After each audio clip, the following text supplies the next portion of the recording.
We've all seen the headlines claiming a retail apocalypse. It's no secret the industry is undergoing intense disruption and transformation, and retailers need a new roadmap for the future.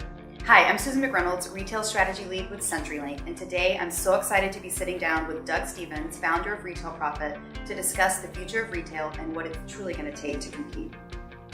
Doug, welcome to Seattle. It's so great to have you here. It's great to be here. Thank you. So I thought I would kick off the discussion with sort of the burning question in the room, and that is, we know there's so much disruption taking place. We know that the pace of change is only accelerating.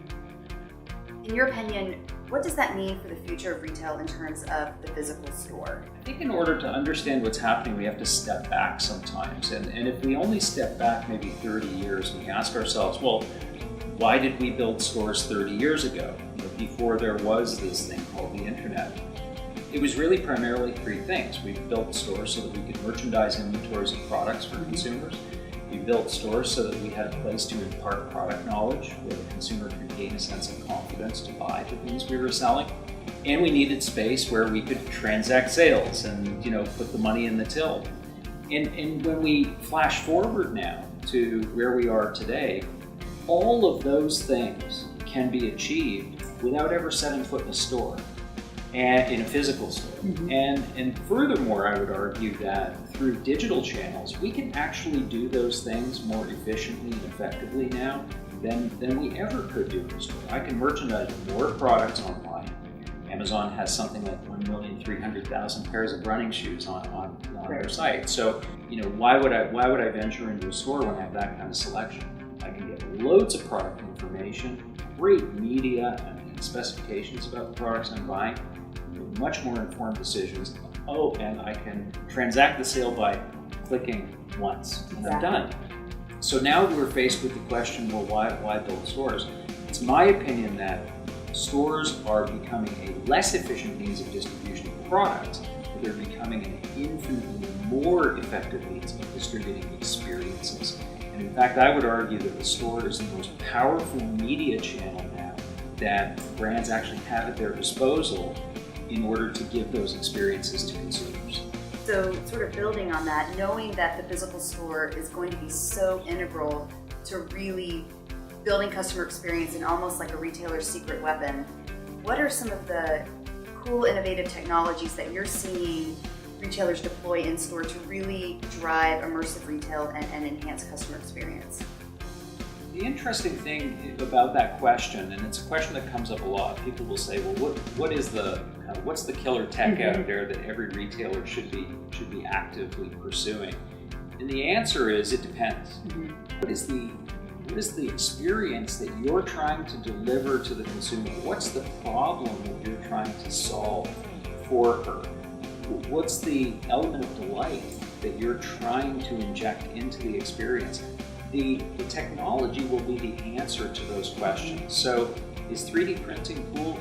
Absolutely. Is artificial intelligence effective? It can be. Is virtual reality potentially something that could change the experience? Absolutely. But we have to first of all determine as retailers, what is it that we're trying to do, and how are we trying to create this great market experience? If we ask the right questions, then we're finding the right technology to do it is pretty easy. And I know, I've read your book, and you made the point that you just don't want to bolt on technology for technology's sake, right? It's like, where does it make sense for your customer experience and your customer journey? That's exactly right. And so many retailers, if we're being honest about it, so many retailers are starting with a fundamentally broken experience to begin with. Yes. And they're saying, well, maybe technology can save this and take this terrible experience and make it better. Unfortunately, it usually doesn't. It's a situation where the consumer is still sort of grinding through this fundamentally bad experience, and you sort of put some parlor tricks along the path for them, but none of it really adds value. It creates a uniquely different experience. So you mentioned Amazon, right? And we're in Seattle. Yeah. We're in Amazon's backyard. We're in their stomping grounds. That's right. They're not talking too loud. Yeah, I know. Besides Amazon, who do you consider in the retail space that's taking a forward-thinking approach to rethinking retail and really re-engineering their environments? Yeah, so I think it's impossible to have a conversation today about retail without talking about Alibaba. I think when you really begin to look at the things that Alibaba is doing, what becomes obvious right away is that they are, first of all, as complex as Amazon is. They are as diversified in terms of their involvement in not just retail, but in payments, in banking, in logistics. Their media business is very, very robust. So they're an extremely complex and interesting company.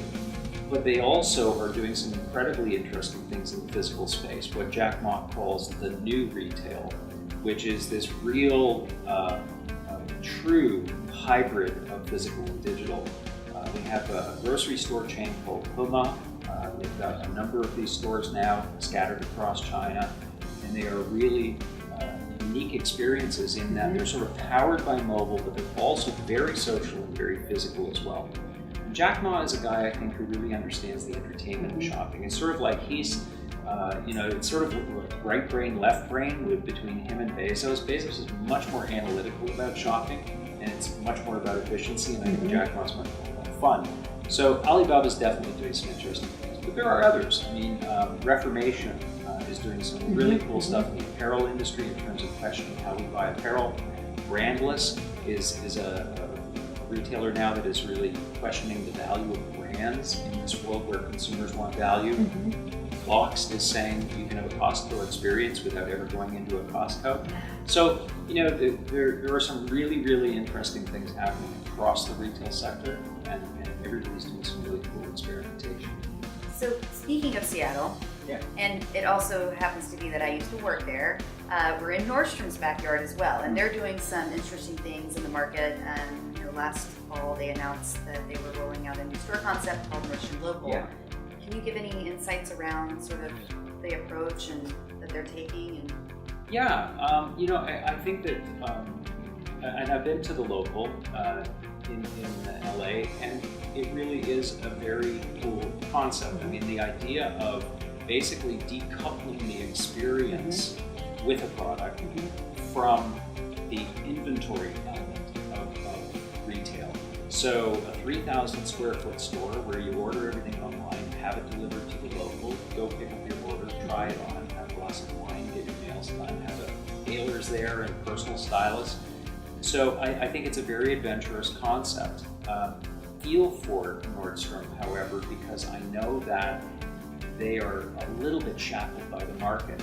As many incumbents are, there's this sort of, you've got to make your numbers quarter by quarter, so don't go off experimenting and trying all these fanciful things, just make your numbers. And I think the Nordstrom family understands that really is a prohibitive restriction on them, and hence they've been trying to take the business private. And I wish them luck with that. But despite that, they've done some very interesting and adventurous things in local economy. So rounding out our conversation, what are the biggest obstacles holding retailers back from re-engineering their customer experience? There are many. I think, a lot of it comes down to, for me anyway, when I have conversations with people in the industry and they're talking about innovative projects that they're working on, I'm always interested to know what those projects are. But all too often when I begin to listen to what they're talking about, I find that they're actually not innovations at all. They're iterations. They're sort of taking something that they already do, or they're taking an industry paradigm and they're trying to make it better. Markets reward leaders who seem to be confident and zeroed in and dialed in on solutions. And unfortunately, that just doesn't mesh real well with innovation, because innovation is by definition uncertain. Well, I really appreciate your insights, as always. It's my pleasure. Thank you. It's been great speaking with you. To learn more about how CenturyLink can help enable digital transformation for retail, visit us at www.centurylink.com/retail, or you can check out our upcoming Twitter chat, #RethinkRetailChat.